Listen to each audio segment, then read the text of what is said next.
কি বল? একটা যে আরেকটাই আমরা এখন নতুন নতুন লিঙ্ক পাবো। বাথরুম যা গুখা। নরমালি থাকি বইলা বোকা চন্দ্রবিন্দু ভাইব না। আচ্ছা শয়তানির সব ডিগ্রি জানা আছে। জি, আমি তো এটাই চিন্তা করি, আপনারা তো বড় বড় দুটা ডিগ্রি নিয়ে রাইতে ঘুমান কেমন করি।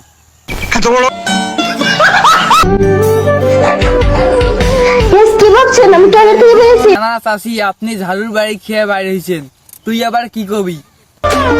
অনেক দিন আগের কথা। তোমার দাঁতের লক্ষণ দেখে ভুলে গেছি সব কথা। তোমার আবার কি হইলো?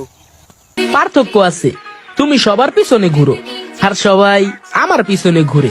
কারণ হলো আপু, আপনি সস্তা জিনিস, তার জন্য মাসি ভন ভন করে। সঠিক বলেছেন। কি ফালতু মহিলা রে।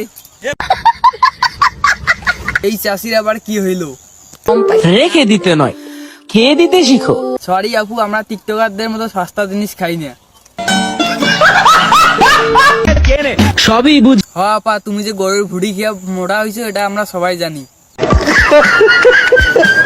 অনেক চিন্তা ভাবনা করে দেখলাম, কি দেখলা?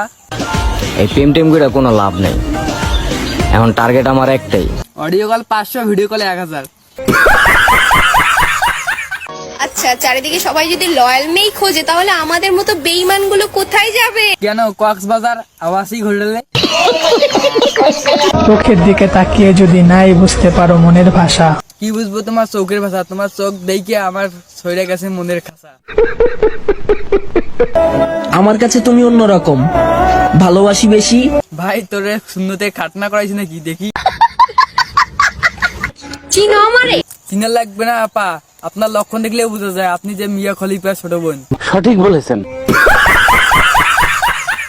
এত সুন্দর হয় কি হইব যদি আম করে না পড়াইতে পারো।